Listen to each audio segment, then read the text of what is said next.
Hello everyone, good morning. एक बार फिर से नेक्स्ट क्लास में हम आ चुके हैं डीआई का, और इस क्लास में हम पढ़ने वाले हैं पाई चार्ट के बारे में। पाई चार्ट के कुछ बेसिक सवाल लेने वाले हैं, और ये सवाल जो है एकदम ही बेसिक है, लेकिन आपको कॉन्सेप्ट क्लियर हो जाएगा। यहाँ से कॉन्सेप्ट क्लियर होगा, उसके बाद हम टफ लेवल के सवाल, जो सीजीएल मेंस लेवल के सवाल है, वो हम करेंगे।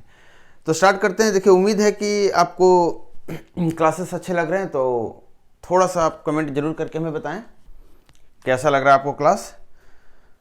और देखिए, जो जैसा मैंने बताया था कि पाई चार्ट जो होता है, पाई चार्ट में हमें एक सर्कल के अंदर का जो चीज़ें होती है उसको हमें समझना होता है। सवाल के साथ ही हम वो चीज़ें समझेंगे। यहाँ पे मैंने फर्स्ट क्लास में हल्का सा बेसिक बताया था, और उतना ही बेसिक है, लेकिन उसको एग्जाम सवाल पे कैसे अप्लाई करना और एग्जाम में कैसे इसको शॉर्ट्स तरीके से बनाना है, वो सब हम सवाल के ऊपर इसको देखेंगे। पहला सवाल जो आपके स्क्रीन पे है, इस सवाल को आप पढ़िए एक बार। देखिए, सवाल कह रहा है कि इस पाई चार्ट में कुछ फ्रूट्स के जो पेड़ होते हैं उसके डिटेल दिए गए हैं, और उसमें बता रहा है कि एक सर्कल के अंदर आपको दिख रहा है कि मैंगो ट्री 35% है, ऑरेंज ट्री है 20%, चीकू 20%, जामुन 10% और बनाना 15%। अब इस पर सवाल आपसे पूछ रहा है, पेड़ है कि जो पूरे लैंड की बात हो रही है, एक ज़मीन की बात हो रही है, उस ज़मीन पे जो आम के पेड़ हैं वो पूरे जितने पेड़ हैं उसका 35% है, जो जामुन के पेड़ है वो पूरे का 10% है, और जो चीकू है 20%। इस तरह से सारे क्या दिया हुआ है। आप नोटिस करेंगे तो आपको पता चलेगा टोटल 5 तरह के पेड़ हैं, टोटल 5 अलग अलग तरह के पेड़ हैं। सवाल आपसे सबसे पहले पूछ रहा है कि बनाना का जो पेड़ है वो टोटल का सेक्टर एंगल पे अगर दिखाया जाए, मतलब इसको अगर एंगल के रूप में दर्शाया जाए कि यहाँ पे कितना एंगल होगा, यहाँ कितना एंगल होगा, यहाँ कितना एंगल होगा, यहाँ कितना का, और ये कोण कितने का होगा, तो आपसे यही पूछ रहा है सवाल कि बनाना के लिए कितना कोण मिलना चाहिए, यहाँ पे कितना कोण बनना चाहिए। आपको मैंने बताया था कि सर्कल जो होता है, यहाँ पे भी आप देख सकते हैं पूरे सर्कल में, आप याद कीजिए, जब सर्कल के बारे में आप जानते होंगे या पॉइंट के बारे में जानते होंगे, तो आपको पता होगा कि सर्कल के सेंटर पे कुल मिलाकर कितना एंगल होता है, 360 डिग्री होता है कि नहीं होता है। तो 360 डिग्री आप खुद देखिए कि इसका मतलब कहेंगे कि सर 100% जो है 360 डिग्री के बराबर होगा। 100% क्यों? क्योंकि आप ध्यान से देखिए, जब सारे को जोड़ेंगे तो आपको 100% आएगा, क्योंकि टोटल पेड़ को हमने यहाँ ले लिया। ऐसा सवाल नहीं कह रहा है कि कुछ पेड़ छूटा हुआ भी है। इसका मतलब 20 20 40, 10 50, अब 15 और 35 50, और 50 50 100%। तो यही टोटल मिलाकर 100% है, और यही 100% हमारा 360 है। तो आप मुझे बताइए 1% कितना होगा, 3.6 डिग्री है। हमें कितना निकालना है, बनाना का निकालना है। बनाना कितना प्रतिशत है, 15, तो 15% कितना हो जाएगा, इतना गुने 15, और 15 तिया 45, 6 कितना होता है, 54 डिग्री आपका आ गया। क्लियर है? ये तरीका है, और भी तरीका सिंपल है। आप अगर ये पता कर लीजिए कि इसका रेशियो क्या है, जैसे इसमें एंगल प्रतिशत के हिसाब से 15% का फ्रैक्शन वैल्यू क्या होता है, तो आप कहेंगे सर 3/20, 15/100, 15 को 5 से डिवाइड कीजिए और 100 को 5 से डिवाइड कीजिए, तो आपको मिलेगा 3/20। तो ये जो फ्रैक्शन पार्ट है, ये इसका मतलब हुआ कि अगर टोटल इतना है, टोटल 20 है, तो उसमें से 3 क्या है, बनाना ट्री है। अगर टोटल ट्री 20 है तो 3 बनाना है। अगर टोटल प्रतिशत 20 है तो 3 उसमें से बनाना है। अगर टोटल डिग्री 20 है तो 3 उसमें से बनाना है। लेकिन टोटल डिग्री तो 360 होता है, तो 20 की वैल्यू 360, 2 की वैल्यू 36, 1 की वैल्यू 18, और 1 की वैल्यू 18, तो 3 की वैल्यू कितना हो गया, 54 डिग्री। क्लियर? आप यहाँ पे एक चीज और नोटिस करेंगे, आपको देखिए कि ये फ्रैक्शन जो है, ये फ्रैक्शन अभी आप देखा कि 3/20 का कितना अलग अलग एक मीनिंग होता है। एक बार फिर से इस बात को समझिए कि अगर आप ये बता सकते हैं कि टोटल एंगल कितना है, तो कहेंगे सर 15%, टोटल परसेंटेज कितना है, 15%, किस में से, 100 में से। मतलब फ्रैक्शन जैसे ही आपको पता चल गया, तो फ्रैक्शन का एक मीनिंग और क्या होता है कि अगर टोटल 1 है तो हम इतने की बात कर रहे हैं, इतना बनाना है, लेकिन टोटल है कितना, 1 है क्या। अगर फ्रैक्शन में टोटल 1 है तो बनाना हमारा कितना हो जाएगा, इतना, लेकिन डिग्री में टोटल कितना है, 360, इस हिसाब से कितना हो जाएगा बनाना, इतना गुना 360, और ये फिर से आ गया 54 डिग्री। जो आपको इजी लगे आप उसके साथ आगे बढ़ें। तो पहला सवाल आपको जवाब मिल गया। सेकेंड सवाल देखिए, कह रहा है कि चीकू और मैंगो का जो पेड़ों की संख्या है उसका रेशियो पूछ रहा है जामुन ऑरेंज और बनाना के साथ। पहले आप मुझे एक बात बताइए कि क्या कुल मिलाकर इतना ही टाइप के पेड़ हैं? तो आप कहेंगे हाँ। इसका मतलब अगर टोटल प्रतिशत में आप निकालेंगे, ध्यान दीजिएगा, टोटल प्रतिशत में निकालेंगे तो अगर चीकू और मैंगो का आपको पता चल गया तो 100 में से माइनस कर देंगे तो ऑटोमेटिकली इन तीनों का पता चल जाएगा। ये आपको प्रेजेंस ऑफ माइंड लगाना है। आपको ये नहीं करना है कि चीकू, जैसे देखिए चीकू कितना है 20 है, मैंगो कितना है 35 है, तो 20 और 35 कितना हो गया? तो आप कहेंगे 55। तो फिर नीचे जोड़ने लगेंगे, पता चलेगा जामुन कितना है 10 है, ऑरेंज कितना है 20 है, 20 10 30, बनाना कितना है 15 है, 30 10 40 और 5 45। ऐसे आपको नहीं करना। आप देखिए डायरेक्टली यहाँ पे आप देख रहे हैं तो आपको पता चल गया ऊपर 55 आ गया है तो नीचे तो 45 आएगा, क्योंकि टोटल तो 100 ही है और यहाँ सारे कोई लिखा गया है, कोई तो छूटा हुआ है नहीं। तो आप इस तरीके से। सेकेंड पॉइंट, यहाँ पे परसेंटेज में दिया हुआ है तो हम परसेंटेज में बात करेंगे तो हमारा चीकू और मैंगो मिला के 20% प्लस 35% होगा। ये बात सही है। तो हम इसको भी प्रतिशत मिलेंगे, मतलब ये दोनों प्रतिशत मिलेंगे और यहाँ से जब रेशियो निकालेंगे तो 11 और कितना आ जाएगा? 9 आ जाएगा। अगर ये डिग्री में दिया हुआ रहता तो भी हम डिग्री में ही रहने देते। अगर इस सवाल में ये भी दिया हुआ रहता कि कुल पेड़ों की संख्या इतनी है तो भी हम परसेंटेज में ही फ्रैक्शन निकालते, ना कि पेड़ों की संख्या से हम पता करते कि जितना पेड़ों की संख्या उसका 15% कितना हुआ। नहीं हम ऐसा करते, हम डायरेक्टली प्रतिशत में ही बात कर लेते। आपने देखा होगा टेबल के सवाल में जहाँ पे प्रतिशत में बात होती है प्रतिशत में ही बात रहने देते हैं। जरूरी नहीं है क्वांटिटी निकाल कर ही काम करें, ठीक है। अब देखिए यहाँ पे सवाल कर रहा है कि टोटल कुल पेड़ों की संख्या 960 अगर है तो आपको बताना है मैंगो कितना है। अब आपको पता है मैंगो कितना है? 15% है। मैंगो 15 नहीं है, मैंगो कितना है? 35% है। तो इसका मतलब कुल पेड़ों का ही 35% है, तो सिर्फ इसका 35% निकाल लेना है। तो 35% कितना हो जाएगा? गुना कर लीजिए। देखिए 9, यहाँ से 7 ले लीजिए, 5 को मैं साइड कर दे रहा हूँ, यहाँ से 2 को साइड कर दे रहा हूँ। 48 गुना 7 कितना होता है? तो 350 में से 14 घटा दीजिए, कितना आ गया? 336। तो आपका कितना आ गया? 336 जो पेड़ है वो आपका क्या है? मैंगो। ऑप्शन देखिए 336 है कहीं भी? ऑप्शन डी जो है 336 है। मैंने क्या किया, मैंने 1 0 यहाँ पे था, इसको हटा दिया। 35 का 5 निकाला, 96 से 2 निकाला और दोनों मिलकर फिर से 1 0 बन गया। तो हमारे पास टोटल कितना जीरो हो गया? 1 यहाँ से और ये 2 5 से 1 और 2 0 हो गया, जो कि परसेंटेज को कैंसिल आउट कर दिया। कैलकुलेशन सीखना बहुत जरूरी है। कैलकुलेशन ही आपको इम्प्रूव करेगा, आपकी स्पीड बढ़ाने में सबसे ज़्यादा हेल्प करेगा। आप तरीके जानते हैं, ट्रिक्स जानते हैं, शॉर्टकट्स जानते हैं, फॉर्मूला जानते हैं, अगर कैलकुलेशन फास्ट नहीं है तो कोई फायदा नहीं है, बहुत मुश्किल है फिर। इसके बाद गुना करने का मतलब कि मैंने क्या किया, मैंने देखा यहाँ 7 था, क्योंकि 5 तो मैंने हटा दिया था, 7 बचा, यहाँ 48 बचा, तो 7 को 48 से गुना नहीं किया, क्योंकि 7 का टेबल पढ़ना पड़ेगा या फिर 48 का टेबल पढ़ना पड़ेगा। और मुझे लगा इन दोनों से बेहतर क्या है कि 48 को 2 बढ़ा दिया जाए, 50 आ गया, और 7 को 50 से गुना किया जाए, बहुत ईजी है, 350 आ जाएगा। चूंकि 2 बढ़ाया था, उसके बाद 7 से गुना किया था, तो वही 2 को फिर से 7 से गुना करके वो माइनस कर दूंगा जो बढ़ाया था, तो 14 माइनस कर दिया 350 में। हमारे पास रिजल्ट क्या निकल कर आया? 336। तो आपको पता चल गया कितना आम के कितने पेड़ थे? 336 पेड़ थे। ये हमारा फर्स्ट सवाल था। उम्मीद है आपको समझ में आ रहा होगा। बहुत स्लो चल रहा हूँ इस तरीके से ताकि आपको अच्छे से समझ में आए। चलिए नेक्स्ट सवाल देखिए। देखिए क्वेश्चन अच्छे से इसको पढ़िए और क्या बताइए क्या कह रहा है। सवाल कह रहा है क्या कि हमारे पास कुछ डेटा हैं जो बता रहे हैं कि टोटल स्टूडेंट्स के बारे में दिया हुआ है। 60,000 कुल स्टूडेंट्स हैं, जिसमें से जो कोर्स ए लेने वाले स्टूडेंट्स हैं, कोर्स ए में एडमिशन लेने वाले स्टूडेंट है वो 18% है, जबकि कोर्स बी के लिए जो लेने वाले एडमिशन है वो 24% एडमिशन हुआ। कोर्स सी में 20% है, फिर डी में 12% और ई में 26%।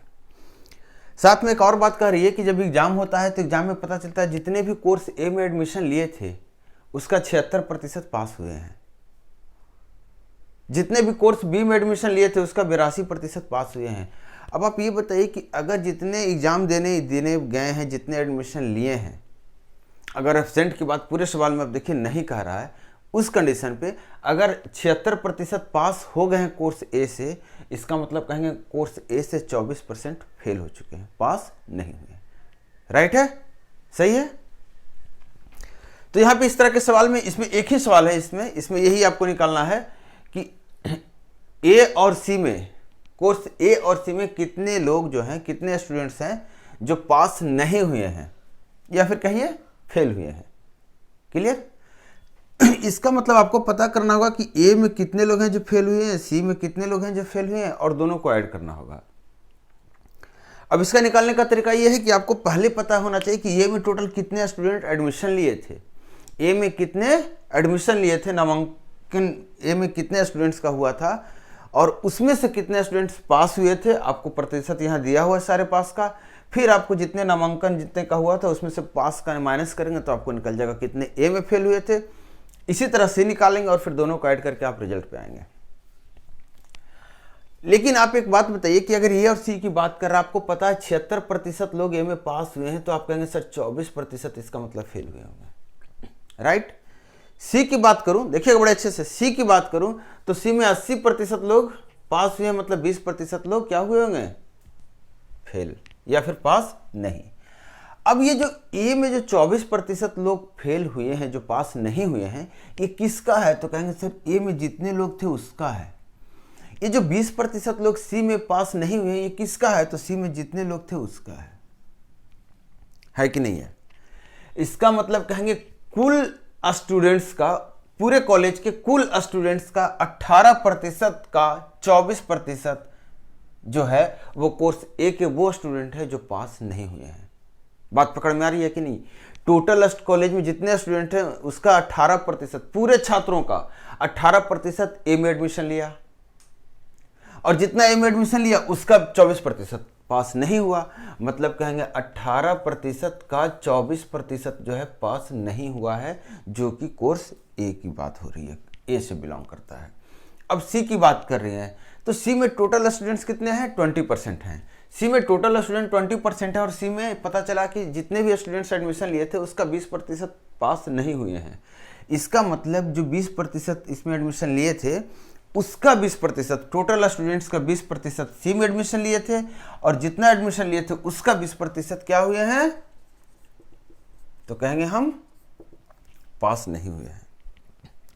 अब आपको पता चल गया ये जो वैल्यू है ये क्या है, तो कहेंगे सर टोटल स्टूडेंट्स का इतना ए से फेल हुए हैं, पास नहीं हुए, टोटल स्टूडेंट्स का इतना सी कोर्स से पास नहीं हुए हैं।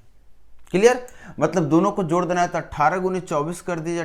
तो आप ध्यान दीजिएगा इस सवाल में कि आपके पास जो चीज़ें हैं, यहाँ 2% है, यहाँ 2% है कैलकुलेशन का चीज़, और जब यहाँ आप नोटिस करेंगे तो यहाँ आपको 4 0 मिलेगा।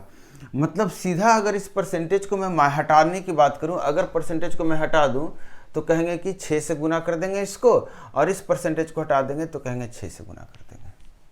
आपको पता है 1% 2 0 को ख़त्म करता है, मतलब 2 0 और 1% मिलकर 1 हो जाता है, और 1 को गुना करेंगे तो कोई फर्क नहीं पड़ेगा।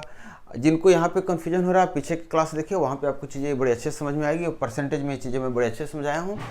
अब आपको क्या करना है, ऑप्शंस पे अगर ध्यान देंगे एक बार, तो ऑप्शंस में देखिए कि इकाई स्थान आपको 3 अलग अलग इकाई स्थान मिला है। इकाई स्थान से आप बढ़ सकते हैं, नहीं तो पूरा कैलकुलेशन कीजिए। तो देखिए 6 है तो 6 मैंने कॉमन ले लिया कि नहीं। यहाँ 2 और 2 4 है, यहाँ भी 4 है तो 4 मैंने कॉमन ले लिया, तो यहाँ से कितना बच गया 100, यहाँ से 4 हटा 6 और 18 छक कितना होता है, 88 से 108, तो यहाँ आ गया 108, मतलब ये आ गया 208 गुना 24। चलिए स्टेप बाय स्टेप कर दे रहा हूँ गुना में, तो कितना हो गया, ये 208 हो गया। मैं इसको काट दिया, 4 से गुना कर दिए, 4 दूना 8, ये 32। अब 6 से गुना कर दीजिए तो हो जाएगा 6 दूना 12, 6 तिया 18 1 19, और 8 छक 48 1 49। तो आपका जो एग्जैक्ट वैल्यू है वो कितने स्टूडेंट्स निकल कर आ गए हैं, 4992 ऐसे स्टूडेंट्स हैं जो ए और सी में पास नहीं हुए हैं, कोर्स ए और कोर्स सी में पास नहीं हुए हैं। क्लियर है? नेक्स्ट सवाल देखिए, ये क्वेश्चन नंबर 3 देखिए एक बार। कह रहा है कि कोई सब्जेक्ट्स बहुत सारा लिस्ट दिया हुआ है, करा दिए गए पाई चार्ट और टेबल ध्यान से अध्ययन करें, इस प्रकार के प्रश्न, और इस पर जो भी प्रश्न है इसका उत्तर दें। इसमें आपको बोला है एक विश्वविद्यालय में 5 अलग अलग विषयों में जो प्रतिशत दिया गया है डिफरेंट सब्जेक्ट्स का, वो आपको टेबल चार्ट, पाई चार्ट में दिया गया है। और टेबल चार्ट में दिया गया है कि जितने भी हैं लोग, जितने भी लेक्चरर हैं, जो शिक्षक हैं, इनका जो रेशियो है मेल और फीमेल का, ये आपको टेबल में दिखाया गया है। मतलब साफ है, कॉलेज है तो टीचर होंगे, और टीचर होंगे तो फिर मेल फीमेल दोनों होंगे। तो कह रहा है कि टोटल कॉलेज में जो टीचर्स हैं, लेक्चरर हैं, वो कितने हैं? 500 हैं, जिसमें से मैथ्स पढ़ाने वाले इतने प्रतिशत हैं, फिजिक्स पढ़ाने वाले इतने हैं, जियोलॉजी पढ़ाने वाले इतने, इस तरीके से सारा कुछ दिया हुआ है। इसके बाद एक बात और कही गई है कि जो मैथ्स में जितने टीचर हैं उसके में से कुछ मेल हैं कुछ फीमेल हैं, और उसका अनुपात 7 और 3 के रूप में है। फिजिक्स में जितने हैं उसका 2 और 3 के रूप में, इस तरीके से बोटनी में 3 और 5, और सारे में दिया हुआ है। आपको बताना है कि कितने मेल टीचर जो हैं वो फिजिक्स पढ़ाते हैं, या फिर फिजिक्स पढ़ाने वाले जितने भी लेक्चरर हैं उसमें मेल कितने हैं। तो आप मुझे बताइए कि टोटल का फिजिक्स पढ़ाने वाले कितने हैं? तो आप कहेंगे सर 22%। टोटल का 22% फिजिक्स पढ़ाते हैं, राइट। अगर 22% टोटल का फिजिक्स पढ़ा रहे हैं तो फिजिक्स 22% का, यही तो फिजिक्स होगा। फिजिक्स में मेल और फीमेल का रेशियो क्या है? 2 और 3 है। हमें 2 और 3 को अगर हम प्रतिशत में बदलेंगे तो हमारा कितना निकल जाएगा? तो कहेंगे सर 40% और 60%। तो आप सीधा कहेंगे सर 500 का 22% हमारा फिजिक्स हो गया, और फिजिक्स का 40% हमारा मेल हो गया, मेल लेक्चरर, 60% फीमेल लेक्चरर। या फिर आप कहिए कि जितने भी टीचर हैं 500, इसका 22%, देखिएगा इसका 22%, चूंकि 22% इसमें नहीं टूट रहा है इसलिए मैंने इस तरीके से नॉर्मल रहने दिया है कि जितने भी हैं उसका 22%, ये हमारे टोटल फिजिक्स हो गए। और फिजिक्स में मेल कितने हैं? तो कहेंगे 2/5, रेशियो हिसाब से टोटल कितना हो गया? 5। तो 2/5 क्या हो गया आपका? मेल, और 3/5 फीमेल। हमें इसका 2/5 निकालना है। 5 से 5 का कैंसिल आउट हो गया, 2 0 एक परसेंटेज को गायब कर दिया, और कितना बच गया? 44। मतलब 44 ऐसे टीचर हैं जो मेल है और फिजिक्स पढ़ाते हैं। आई समझ में बात? क्लियर है? अब बात कर रहे हैं कि सेकेंड क्वेश्चन, सेकेंड पार्ट इसका कह रहा है कि केमिस्ट्री और मैथ में जितने फीमेल टीचर पढ़ाते हैं उसका अंतर क्या है।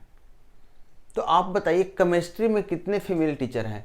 तो कहेंगे सर केमिस्ट्री में फीमेल टीचर 4/5 हो गए, क्योंकि टोटल 4 और 1 5 है, सॉरी 1/5 हो गए, केमिस्ट्री में 1/5 हो गए। और मैथ्स में कितने फीमेल हैं? तो कहेंगे 7 और 3 10, तो 3/10। इसी दोनों का अंतर हमसे पूछ रहा है। लेकिन मैथ में 3/10 किसका होगा? तो 30 का होगा, क्योंकि मैथ में टोटल 30% है। तो 30% का 3/10 हमें बताइए, तो आपको पता चलेगा कि मैथ में सिर्फ 3 या 9% हैं ऐसे जो फीमेल पढ़ाते हैं, और 9%, इसका इतना प्रतिशत जैसे ही आपने कर दिया तो आपको पता चल गया ये कितना आ गया? 9% आ गया। और 9% किसका? 500 का। केमिस्ट्री में देखिए कितना था? 1/5 था। केमिस्ट्री कहाँ पे हमारे पास है? 20 है। तो 20 का जैसे ही 1/5 करेंगे तो हमारा कितना मिल जाएगा? 4%। इसका मतलब 4% मिल गया किसका? टोटल का। और यही हमारा दोनों का अंतर है। मतलब जितने भी हैं टोटल उसका 4% केमिस्ट्री के फीमेल, जितने भी हैं उसका टोटल 9% मैथ्स के फीमेल, मतलब जितने भी हैं उसका टोटल 5% क्या हो जाएगा? इन दोनों का अंतर। और टोटल हैं कितने? 500।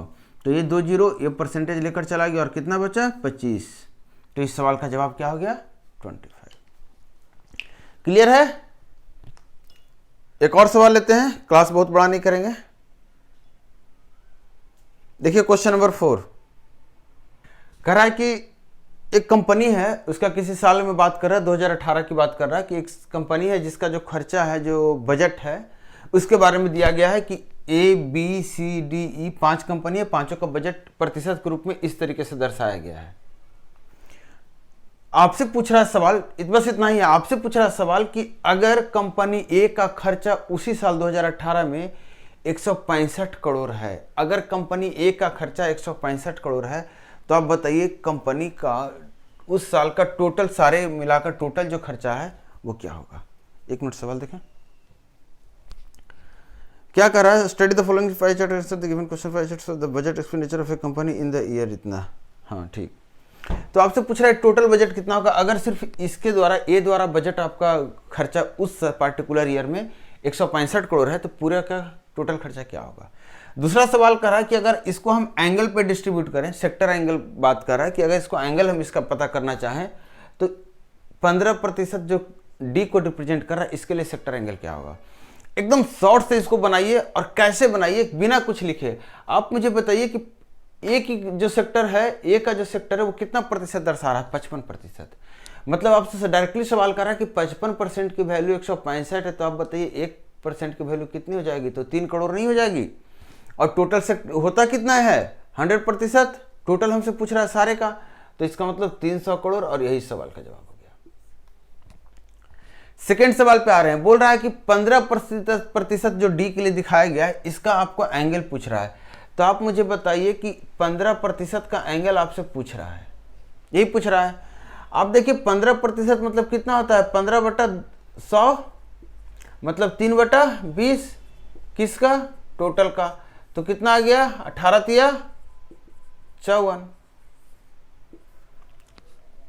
क्लियर है। आप ऐसे भी कर सकते हैं, आपको पता है कि 100% का 360 डिग्री होता है, तो 1% का कितना हो जाएगा 3.6 डिग्री।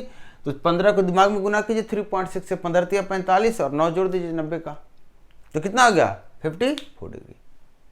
एक आखिरी सवाल और लेते हैं फिर क्लास को क्लोज करेंगे। सवाल देखिए आप, क्वेश्चन नंबर 5। देखिए इस क्लास का लास्ट क्वेश्चन है, अच्छे से समझिए इसको। छोटा सा क्वेश्चन, आपको पता चल रहा होगा बहुत टफ सवाल नहीं बनते पाई चार्ट पे। जितने टफ टेबल पे बन रहे थे उतने टफ अभी तक आपने पाई चार्ट पे नहीं देखा होगा, क्योंकि ये बेसिक सा सवाल सब मैं लिया हूँ, फर्स्ट क्लास है, ताकि आपको पता चले कि किस तरीके से सवाल को डील करना है, सवाल को सोल्व कैसे करना है। देखिए क्या है कि पढ़ाई करना चाहिए और पढ़ाई अच्छे से करना चाहिए। इसके साथ साथ क्या होता है, पढ़ाई का तरीका आपका सही होना चाहिए। पढ़ाई का तरीका सही होगा तभी आपको फ़ायदा करेगा, तभी आपको रिजल्ट मिलेगा। सिर्फ पढ़ाई करने से, किताब निकालने से, बहुत सारे कोर्सेज खरीद लेने से, बहुत सारे मतलब क्लासेस ज्वाइन कर लेने से काम नहीं चलता है। काम चलता है कि आप सही जगह पे गए हैं, आपको जो समझ में आती है, जो चीज़ें आपको पढ़ाई जा रही है, इन दोनों का कॉमन होना, इन दोनों का मैच करना बहुत ज़रूरी है। ऐसा नहीं कि टीचर पढ़ा रहे हैं मुझे समझ में नहीं आ रही है और आप वहाँ पे लगे हैं, ये फ़ायदा नहीं करेगा। टीचर पढ़ा रहे हैं, आपको समझ में आ रही है, ये फ़ायदा करेगा। ज़रूरी नहीं है कि आपका माइंड और टीचर का माइंड एक साथ काम करे। हमारी कोशिश होती है कि हम सबको एक साथ लेकर चले, सबको समझ में आए, लेकिन कभी कभी बच्चे कमज़ोर होते हैं। तो आपका है क्या कि आप बात कीजिए, हमसे बताइए। आप बताएंगे तभी हमें समझ में आएगा कि हमको कहाँ पे क्या करना है, कैसे आपको इम्प्रूव करना है, कैसे आपको रिजल्ट तक ले जाना है। तो चलिए इस सवाल को देखिएगा। इस सवाल मैं एकदम सिंपल तरीके से करूँगा और आपसे भी ये सवाल सिंपल तरीके से ही बनेगा। सवाल में पूछ रहा है हमसे डेटा। देखिए मैं कुछ नहीं बता रहा हूँ इस सवाल में, सवाल आपने पढ़ लिया है, मैं कुछ नहीं बोल रहा हूँ, मैं सिर्फ बोल रहा हूँ कि सवाल मैंने नोट क्या किया है, यहाँ क्या लिखा हुआ है। ये सवाल में लिखा हुआ है कि जो टी द्वारा सेक्टर एंगल होगा और जो आर द्वारा सेक्टर एंगल होगा, इन दोनों का अंतर क्या होगा। सवाल ये पूछ रहा है। क्या इन्फॉर्मेशन है मुझे नहीं पता, न मैं आपको बता रहा हूँ, आपने सवाल पढ़ लिया है, मैं नहीं पढ़ा हूँ, मैं सिर्फ डेटा लिया हूँ। यहाँ बोल रहा है क्या कि आर जो है, कुछ भी है आर मुझे नहीं पता, बोल रहा है आर जो है क्यू प्लस टी का, क्यू और टी का एक साथ बात करेंगे, उसका कितना प्रतिशत है आर।